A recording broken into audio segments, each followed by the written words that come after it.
السلام علیکم ورحمۃ اللہ وبرکاتہ۔ درود پاک سب پڑھ لیجئے۔ بسم اللہ الرحمن الرحیم۔ اللہم صلی علی محمد وعلی آل محمد کما صلیت علی ابراہیم وعلی آل ابراہیم انک حمید مجید۔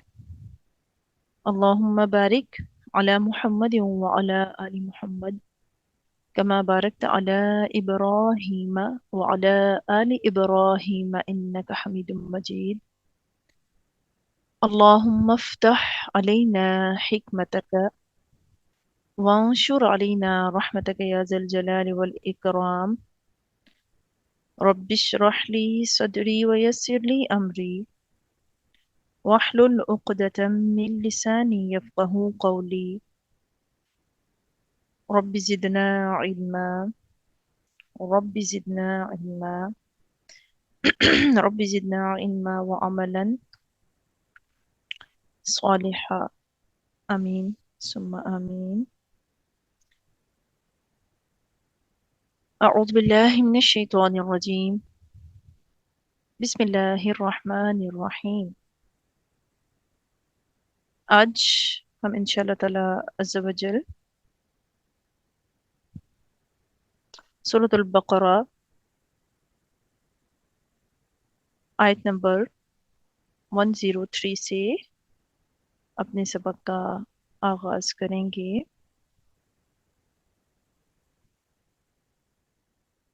اللہ سبحانہ وتعالی ارشاد فرماتے ہیں وَلَوْ أَنَّهُمْ ولو حسرت کے لیے، ولو اور کاش یا اگر، انہم بے شک وہ، آمنو ایمان لاتے، واتقوا اور پرہیزگار بن جاتے، لمثوبتن تو ٹھکانہ پاتے، ضرور ٹھکانہ پاتے، من عند اللہ اللہ تعالیٰ کے پاس، خیر بہتر، لو کانوا یعلمون کاش کہ وہ اس بات کو جانتے۔ تو اللہ سبحانہ وتعالی کیا ارشاد فرما رہے ہیں، کل کی آیت پہ جب ہم اپنے سامنے رکھتے ہیں تو یہود جن غلط کاموں میں پڑ گئے تھے، تو اللہ سبحانہ وتعالیٰ کیا ارشاد فرما رہے ہیں کہ اگر وہ ایمان لے آتے صدق کے دل سے رسول اللہ صلی اللہ تعالیٰ علیہ وآلہ وسلم پر، واتقوا پرہیزگار بن جاتے، پرہیزگاری اختیار کرتے، جو وہ غلط حرکتیں کر رہے ہیں، جو جادو ٹونے اور غلط کاموں میں پڑ گئے تھے حضور صلی اللہ علیہ وآلہ وسلم کی دشمنی میں، اگر وہ دشمنی نہ کرتے آپ صلی اللہ تعالیٰ علیہ وآلہ وسلم پر، ایمان لے آتے، لمثوبۃ من عند اللہ خیر تو وہ بہترین ٹھکانہ پاتے اللہ سبحانہ وتعالیٰ کے ہاں۔ کیونکہ اس سے پچھلی آیت میں آپ دیکھیں اللہ تبارک تعالیٰ نے کیا فرمایا کہ وَلَقَدْ عَلِمُوا لَمَنِ اشْتَرَاهُ مَا لَهُ فِي الْآخِرَةِ مِنْ خَلَاقٍ، البتہ وہ جان گئے کہ جس نے یہ خریدا اس کے لیے آخرت میں کوئی حصہ نہیں ہے۔ کہ جو جادو ٹونے اور غلط فعل میں پڑ گئے تھے، جو بھی بندہ ایسے کام کرے گا، اور بالخصوص جب یہود کی بات ہوتی ہے انہیں معلوم تھا، وہ جان چکے تھے کہ انہوں نے جو غلط حرکت کی ہے آخرت میں ان کے لیے کوئی حصہ نہیں ہوگا، تو بہت برا سودا کیا انہوں نے۔ کاش کہ وہ اس حقیقت کو جانتے تھے، یہ حقیقت، یہ بات ان کو معلوم تھی۔ دیکھیں پہلی آیت میں تو فرمایا نا کہ یہود کو اس بات کا علم تھا، اس آیت میں کیا فرماتا ہے اللہ تعالیٰ، کاش کہ وہ جانتے۔ اس سے معلوم ہوتا ہے کہ اگر کوئی عالم اپنے علم کے خلاف گناہ کا کام کرتا ہے تو وہ در حقیقت عالم نہیں ہے، جاہل ہے، لہٰذا وہ عالم کہلانے کا مستحق ہی نہیں ہے۔ ایک بندہ جانتا ہے حقیقت کو، جانتے ہوئے بھی پھر وہ غلط کام کرے تو اس کو لوگ پڑھا لکھا کہیں گے، اس کو لوگ سمجھدار کہیں گے؟ کبھی بھی نہیں کہیں گے نا۔ تو لمحہ فکریہ ہے ہمارے لیے بھی، بالخصوص تو آیت قرآن کریم کی ہر آیت میں ہمارے لیے سبق ہے۔ اور یہاں پر یہود کو سمجھایا کہ اگر ایمان لاتے، پرہیزگاری کرتے، بہت بہترین ٹھکانہ اللہ سبحانہ تعالیٰ کے ہاں پاتے، کاش کہ اس بات کو جانتے۔ تو ایک شخص، ایک پڑھا لکھا شخص، ایک وہ شخص کہ جس کو حقائق معلوم ہو، ایک چیز گناہ ہے یا گناہ کا کام ہے اس کو معلوم ہو اور اس کے بعد بھی وہ کر رہا ہے، جانتے بوجھتے وہ کر رہا ہے، تو وہ پھر پڑھا لکھا تو نہیں کہلائے گا، سمجھدار تو نہیں کہلائے گا۔